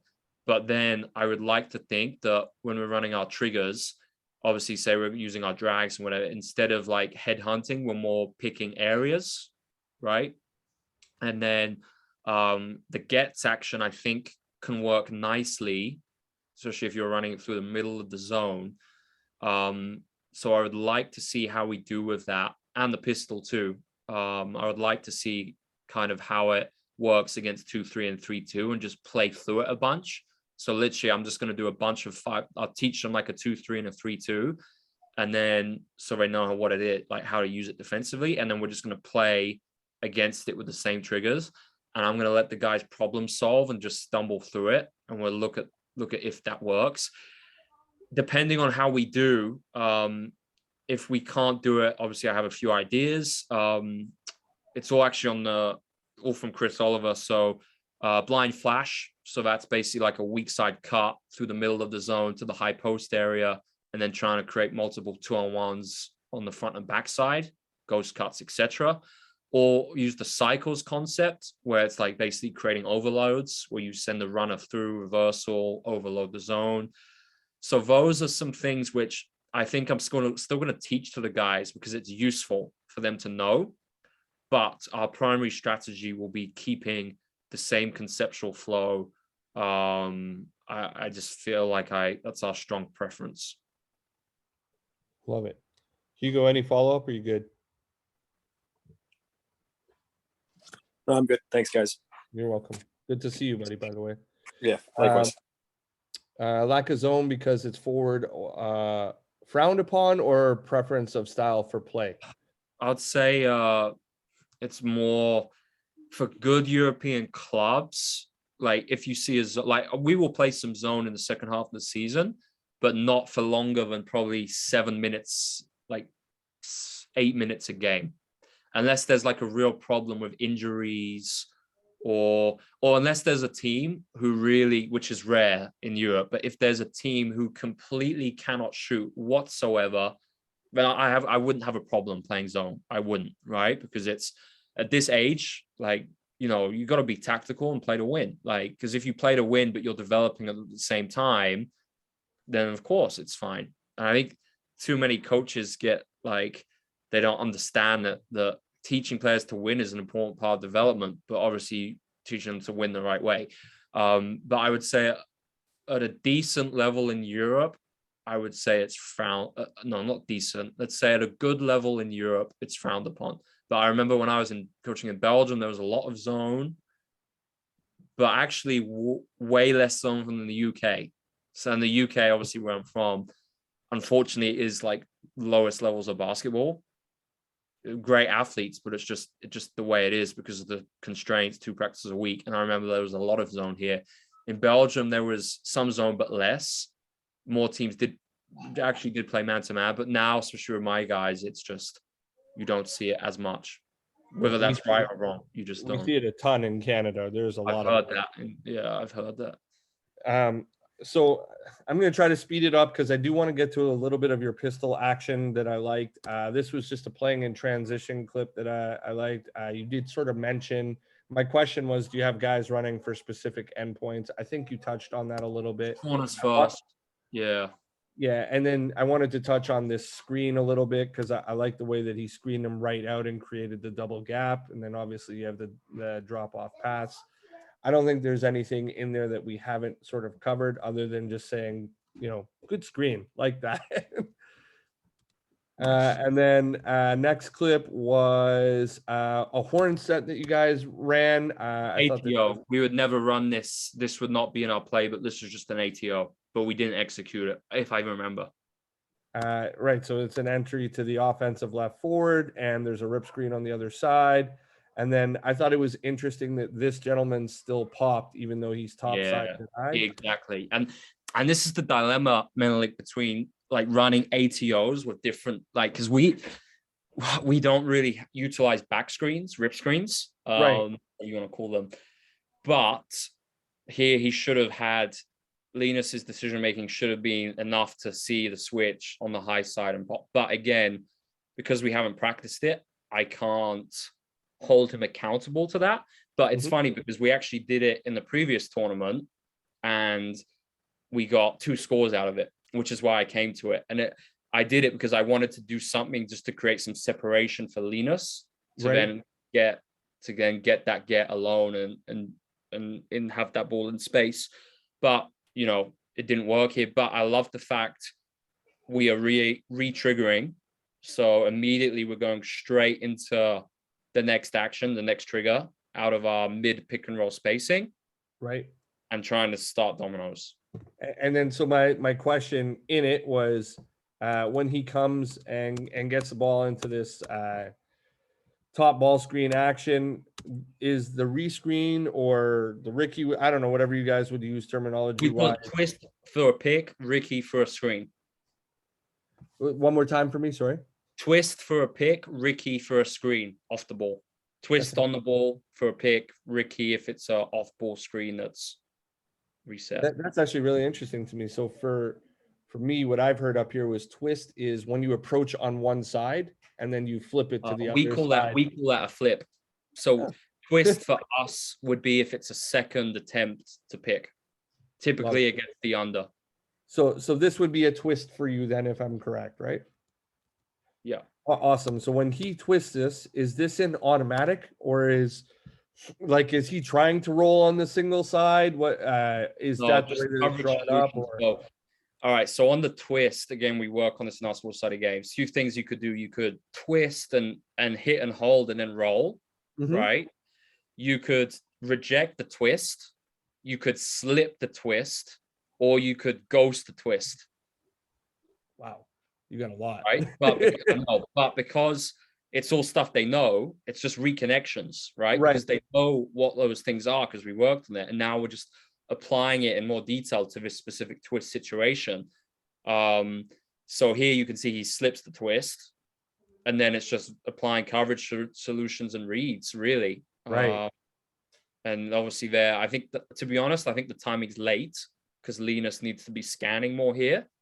So that skip pass to punish that low man tag is late, like should be made now. Right. And it should be made as a no look, which is what I'm pushing Linus to do. Because if he wants to play EuroLeague, he's got to make this off as the a dribble, just bang. Yeah. But I think we still get a rub shot out of it. I don't know. And I think on the shot, a bit of a pump fake too. Yeah. Yeah. And then this is some of your pistol type action. So here's your handoff and your flare screen coming. Talk to me about like I noticed in here, there's a lot of stuff you do out of pistol. I think I even saw 2 or 3 times in the third quarter. You went pistol one side, tried something up top, and then went pistol on the other side, like a continuity almost. So credit to the boys. It's all done conceptually, and this is the great thing. Like I've had them 3 months, and some of the boys have had practices where literally, all right, a lot of the boys have come from traditional coaches where they run 3-man weave zigzag most of the practice. right. So this is just testimony to them that they're doing this after 3 months, well, 2.5 months. So I think on the weak side, maybe we didn't need that flare, but he was trying something, right? So, and I like this because it's a protection plan with the Nash. So that's something we do a lot in our player dev, Nash dribbles and stride stops. So we call it, well, I got to use the immersion terminology, back pivot move. So that's the back pivot where you come to 2 feet like a stride stop, and you can see we get a great ghost cut too. So that to me is a nice possession just for showing transfer of game model concepts. Love it. This back pivot, like, would you have absolutes in place where it's you must play off of 2, or are you allowing your players? I don't like set absolutes and set automatics, if I'm honest.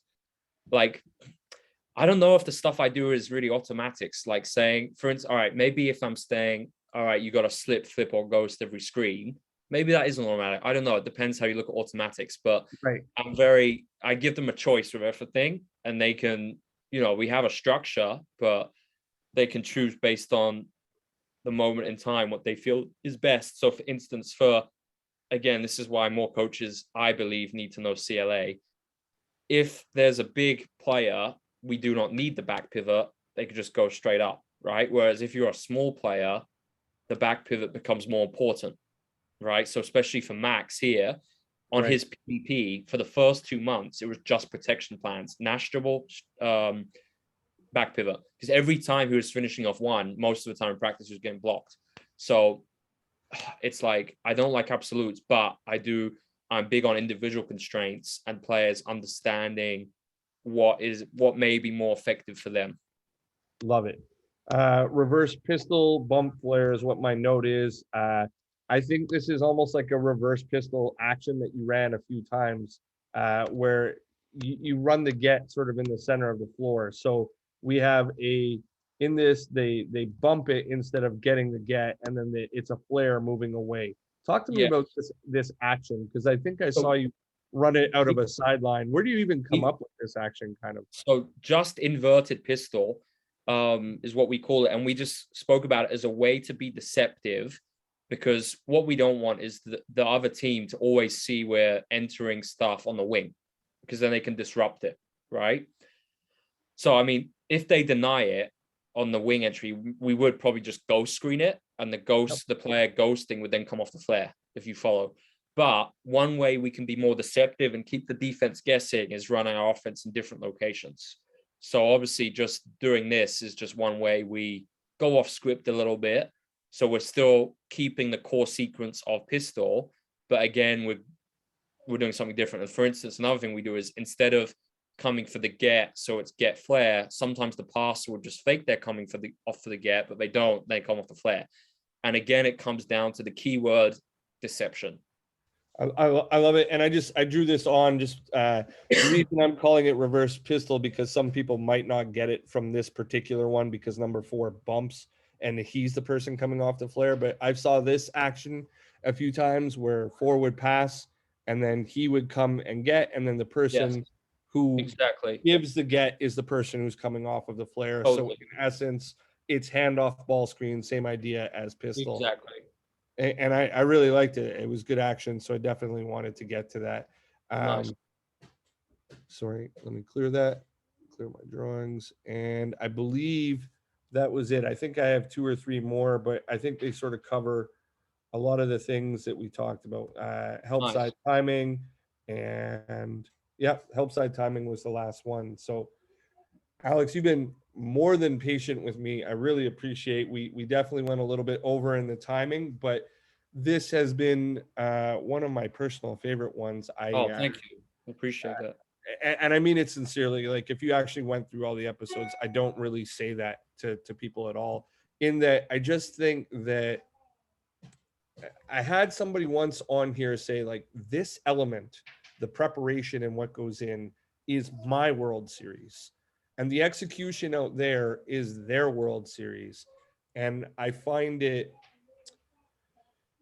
I don't even know what the adjective is. I just find it refreshing to find somebody who's so well prepared. And obviously, I mean, you've had a lot of time to practice your presentation model and develop all of this, but it shows. And it's, like I said, it's just really good to see somebody who it's like, man, that guy's ahead. I gotta work to catch up to that. I like what he's doing. I'm gonna take some things, etc.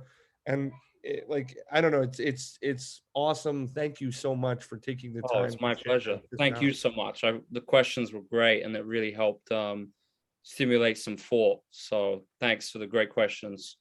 And just for those coaches listening, there are a tremendous amount of things that you can do that are outside of that real typical, this is a scouting report preparation, which I think this episode, Yes.